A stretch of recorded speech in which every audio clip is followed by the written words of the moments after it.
bagaimana, saudara, kita hidup pada akhir zaman. Kita perlu kuat dan teguh pada akhir zaman ini. Bagaimana kita harus hidup pada akhir zaman ini, akhir daripada akhir zaman ini,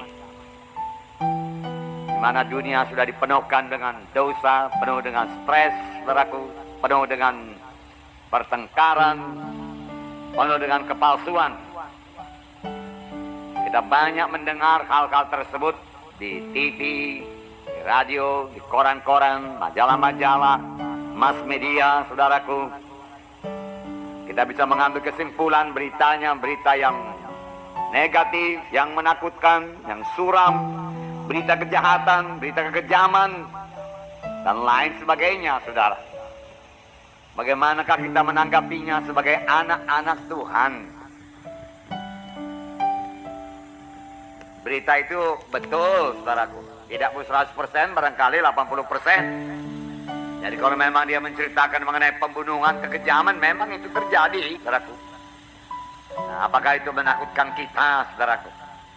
Saudara, sebagai anak-anak Tuhan, selain daripada memandang kepada segala perkara yang terjadi di dunia sekarang ini, segala kejahatan, ya, segala dosa yang bertambah-tambah, ya, kita juga harus memandang dengan iman. Kita perlu memandang kepada Tuhan kita yang besar, Tuhan Yesus yang hidup, ya, Tuhan Yesus yang mendengarkan doa kita dan menjawab doa kita. Kita perlu memandang kepadanya dan bersekutu erat dengan dia pada akhir zaman ini. Kita perlu mematuhi Tuhan kita itu. Kita perlu mendengar suaranya, saudaraku, supaya kita jangan, ya, dikuasai oleh suara-suara dari dunia ini saja yang bisa membuat kita capek, lelah, khawatir, takut.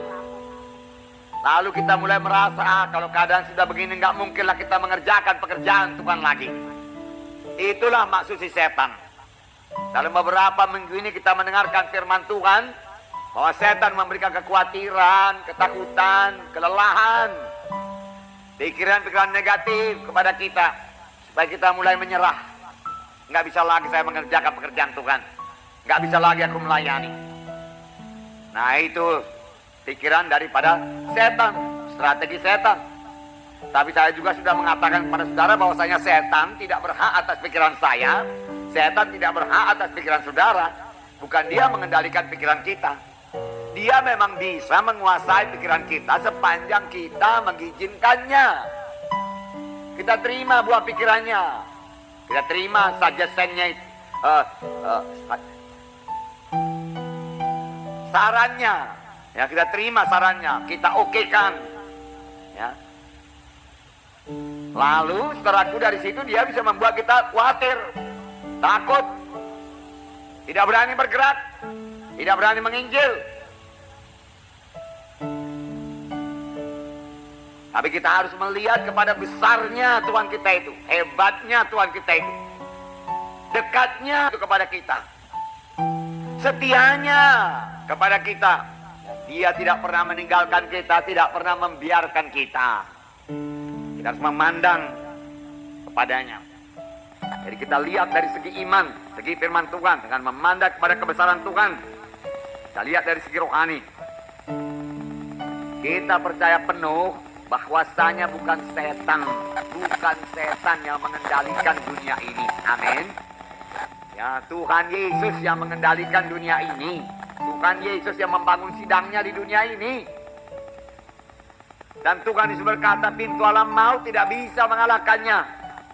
Kerajaan setan tidak bisa mengalahkannya. Jadi saya percaya penuh bahwasanya gereja pasti bangkit di akhir zaman, para saudara.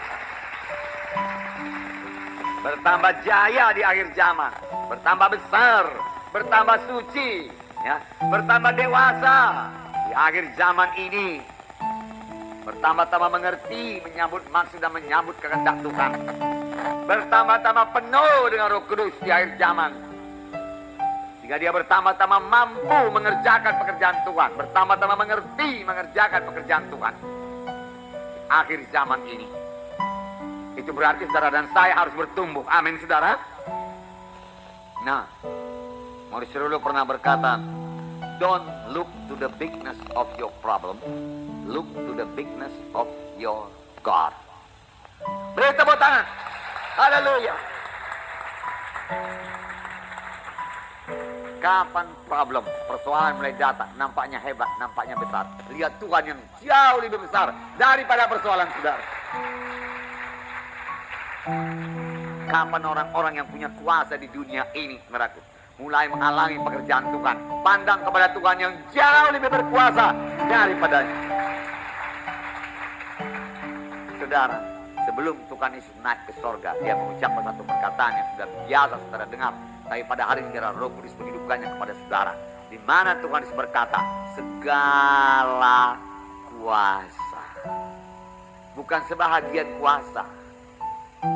Segala kuasa ada padaku, Tuhan Yesus berkata. Ada pada Tuhan kita Yesus Kristus, saudara. Segala kuasa. Dan itu diberikannya untuk gerejanya.